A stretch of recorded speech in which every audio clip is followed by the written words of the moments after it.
ಹೇಳಿದರು ಪ್ರಕಾಶ್ ನಾಯ್ಕರು. ಅಂಥವರೆಲ್ಲ ಸಿಗುವುದು ಬಹಳ ವಿರಳ. ಅಂತಹ ಅಧಿಕಾರಿಗೆ ಕೂಡ ಇನ್ನಷ್ಟು ಅವರ ಕ್ಷೇತ್ರದಲ್ಲಿ ಉನ್ನತಿಗೆ ಸಿಗಲಿ ಎಂಬುದಾಗಿ ನಾವೆಲ್ಲರೂ ಹಾರೈಸೋಣ. ಇಲ್ಲಿಯ HM ಅವರಿಗೂ ನಾನು ಶುಭಾಶಯಗಳನ್ನು ಅರ್ಪಿಸ್ತಾ ಇದ್ದೇನೆ. ಇನ್ನಷ್ಟು ಮಕ್ಕಳು ಇಲ್ಲಿಗೆ ಕೇಳಿಕೊಂಡು ಬರ್ತಾ ಇದ್ದಾರೆ ಅಂತ ಕೇಳಿ ಸಂತೋಷ ಆಯಿತು. ಇನ್ನಷ್ಟು ತಾವುಗಳು ಇಲ್ಲಿಗೆ ಬಂದು ಒಳ್ಳೆಯ ಶಿಕ್ಷಣವನ್ನು ಪಡೆಯಿರಿ. ಶಿಕ್ಷಣ ಎನ್ನುವುದು ಈಗ ಕೇವಲ ಪುಸ್ತಕಕ್ಕೆ ಸೀಮಿತವಾಗಿದೆ. ಅದು ನಿಮ್ಮ ಮಸ್ತಕಕ್ಕೆ ಹೋಗಬೇಕಿದ್ರೆ ಇಂತಹ ಶಿಕ್ಷಣವೇ ಮುಖ್ಯ. ಕೇವಲ ಪುಸ್ತಕದ ಶಿಕ್ಷಣ, ಇಂಗ್ಲೀಷ್ ಮೀಡಿಯಮೇ ಶಿಕ್ಷಣ, ನನ್ನ ಮಗ 100ಕ್ಕೆ 100 ತೆಗಿಬೇಕು ಮತ್ತು ಸೆಂಟ್ರಲ್ ಸಿಲೆಬಸಲ್ಲಿ ಪಾಸಾಗಬೇಕು ಅಂತ ನಾವು ಕೂತ್ರೆ 100ಕ್ಕೆ 100 ತೆಗೆದಾರು, ಅದು ವಿಷಯ ಬೇರೆ. ಆ ಪೇರೆಂಟ್ಸ್ ಕಷ್ಟಪಡ್ತಾರೆ, ತೆಗಿಲಿಕ್ಕೂ ತೆಗೆದಾರು. ಆದರೆ 100ಕ್ಕೆ 100% ತೆಗೆದ ಮಕ್ಕಳು ಈ ರೀತಿಯಾಗಿ ಮತ್ತೆ ನಿಮ್ಮ ಕೈಗೆ ಸಿಕ್ಕಲ್ಲ. ಸುಸಂಸ್ಕೃತವಾಗಿ ಕಲಿತಂತಹ ಮಕ್ಕಳು, ನಮ್ಮ ಸಂಸ್ಕಾರ ಸಂಸ್ಕೃತಿಯನ್ನು ಕಲಿತ ಮಕ್ಕಳು ಮಾತ್ರ 100ಕ್ಕೆ 100 ತೆಗೆದರೆ ನಮ್ಮ ಕೈಗೆ ಸಿಗ್ತಾರೆ.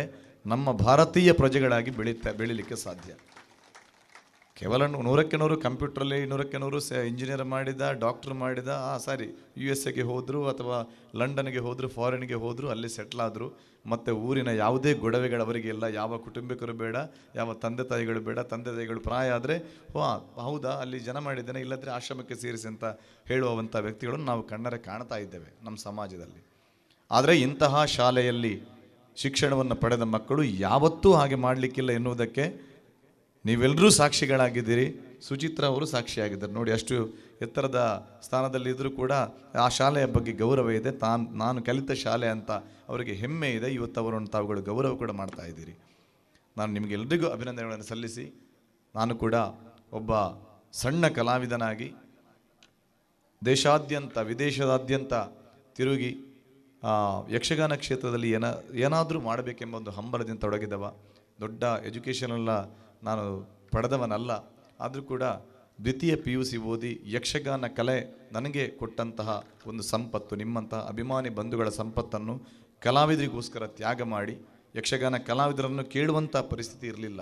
ಅದು ಹಾಗಾಗಬಾರ್ದು ಅಂತ ಛಲ ತೊಟ್ಟು ಎಲ್ಲ ಹೊಡೆತಗಳನ್ನು ತಿಂದು ಎಲ್ಲವನ್ನು ಎದುರಿಸಿ ಯಕ್ಷಧ್ರುವ ಪಟ್ಲ ಫೌಂಡೇಶನ್ ಎನ್ನುವುದನ್ನು ಸ್ಥಾಪಿಸಿ ಸುಮಾರು 16 ಕೋಟಿ ರೂಪಾಯಿಯವರೆಗೆ ಕಲಾವಿದರಿಗೆ, ಬಡ ಕಲಾವಿದರಿಗೆ ನಾವು ಸ್ಪಂದಿಸಿದ್ದೇವೆ. ಒಂದು 58 ಮನೆಗಳ ಭೂಮಿ ಪೂಜೆ ಆಗಿ 33 ಮನೆಗಳನ್ನು ಕಲಾವಿದರಿಗೆ ಸಂಪೂರ್ಣವಾಗಿ ನಾವು ಬಡ ಕಲಾವಿದರಿಗೆ ಕಟ್ಟಿಕೊಟ್ಟಿದ್ವಿ. 9,000 ವಿದ್ಯಾರ್ಥಿಗಳು ಉಚಿತವಾಗಿ ಕರ್ನಾಟಕದಾದ್ಯಂತ, ಶಿವಮೊಗ್ಗ, ಉತ್ತರ ಕನ್ನಡ, ದಕ್ಷಿಣ ಕನ್ನಡ, ಕಾಸರಗೋಡು, ಉಡುಪಿಯ ಜಿಲ್ಲೆಯಾದ್ಯಂತ 9,000 ವಿದ್ಯಾರ್ಥಿಗಳು ಉಚಿತವಾಗಿ ಯಕ್ಷ ಶಿಕ್ಷಣವನ್ನು ನಮ್ಮ ಫೌಂಡೇಶನ್ನ ಅಂಡರಲ್ಲಿ ಪಡೀತಾ ಇದ್ದಾರೆ. ಇದು ಶಿಕ್ಷಣ ಇಲಾಖೆಯ ಸರ್ಕಾರದ ಅನುಮತಿಯೊಂದಿಗೆ ನಾವು ಮಾಡ್ತಾ ಇದ್ದೇವೆ. ಬೇರೆ ಬೇರೆ ಯೋಜನೆಗಳು, ಇನ್ಶೂರೆನ್ಸ್, ಕಲಾವಿದರಿಗೆ ಭದ್ರತೆ ಬೇಕೆನ್ನುವ ನಿಟ್ಟಿನಲ್ಲಿ ಇನ್ಶೂರೆನ್ಸ್, ಆಕ್ಸಿಡೆಂಟ್ ಇನ್ಶೂರೆನ್ಸ್ ಅಂತ ಮಾಡಿ ಕೇವಲ ಯಕ್ಷಗಾನ ಕಲಾವಿದರಿಗೆ ಮಾತ್ರ ಅಲ್ಲ, ಅದರಲ್ಲಿ ದೈವಾರಾಧನೆ, ನಾಟಕ ರಂಗಭೂಮಿ, ಕಂಬಳ ಕ್ಷೇತ್ರದಲ್ಲಿ ದುಡಿಯುವಂಥ ಸುಮಾರು 4,000 ಕಲಾವಿದರುಗಳಿಗೆ ಪ್ರತಿ ವರ್ಷ ಉಚಿತವಾಗಿ ಇನ್ಶೂರೆನ್ಸನ್ನು ನಮ್ಮ ಫೌಂಡೇಶನ್ನ ವತಿಯಿಂದ, ಹೀಗೆ ಬೇರೆ ಬೇರೆ ಯೋಜನೆಗಳನ್ನು ಹಮ್ಮಿಕೊಂಡು ನಾವು ಮಾಡ್ತಾ ಇದ್ದೇವೆ. ಇದೆಲ್ಲ ಸಾಧ್ಯತೆ ಹೇಗೆ ಅಂತ ಕೇಳಿದರೆ ನಿಮ್ಮಂಥ ಸಹೃದಯಿ ಮನಸ್ಸುಗಳಿಂದ, ಇಂತಹ ದಾನಿಗಳಿಂದ ಸಾಧ್ಯ. ದಿನೇಶ್ ನಾಯ್ಕರ ಪ್ರೀತಿಗೆ ಒಲಿದು ನಾನು ಇವತ್ತು ಇಲ್ಲಿಗೆ ಬರಬೇಕಾಯಿತು. ಬಹಳ ಸಂತೋಷ ಆಯಿತು, ನೀವು ನನ್ನನ್ನು ಸತ್ಕರಿಸಿದ್ದೀರಿ.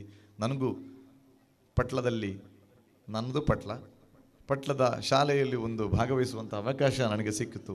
ಮೊನ್ನೆ ಕಳೆದ ವಾರದಲ್ಲಿ ನಾನು ಕಲಿತಂಥ ಕಿರಿಯ ಪ್ರಾಥಮಿಕ ಶಾಲೆ ನಮ್ಮ ಊರಲ್ಲಿ ನಾನು ಒಂದು ಗೆಸ್ಟ್ ಆಗಿದ್ದೆ. ಅಲ್ಲೂ ಕೂಡ ಬಹಳ ಹೆಮ್ಮೆಯಿಂದ ಹೇಳಿಕೊಂಡೆ ನಾನು ಕಲಿತ ಶಾಲೆ ಅಂತ. ಈಗ ನನ್ನ ಮನೆಯ ಹೆಸರಿನ ಊರಿನ ಒಂದು ಶಾಲೆಯಲ್ಲಿ ಭಾಗವಹಿಸುವಂಥ ಅವಕಾಶಗಳನ್ನು ತಾವುಗಳೆಲ್ಲರೂ ಕಲ್ಪಿಸಿಕೊಟ್ಟಿರಿ. ನಿಮಗೆಲ್ಲರಿಗೂ ಕೈ ಮುಗಿದು ವಂದಿಸಿ, ವೇದಿಕೆಯಲ್ಲಿದ್ದ ಎಲ್ಲ ಗಣ್ಯರಿಗೆ, ಹಿರಿಯರಾದಂಥವರಿಗೆ ಕೂಡ ಎಲ್ಲ ವಂದಿಸಿ, ನಿಮ್ಮ ಆಶೀರ್ವಾದ ನಮ್ಮ ಮೇಲೆ ಇರಲಿ ಅಂತ ಬೇಡುತ್ತಾ ದಿನೇಶ್ ನಾಯ್ಕರಿಗೆ ಮತ್ತೊಮ್ಮೆ ಮಗದೊಮ್ಮೆ ವಂದಿಸಿ 2 ಮಾತನ್ನು ಮುಗಿಸ್ತೇನೆ. ನಮಸ್ಕಾರ.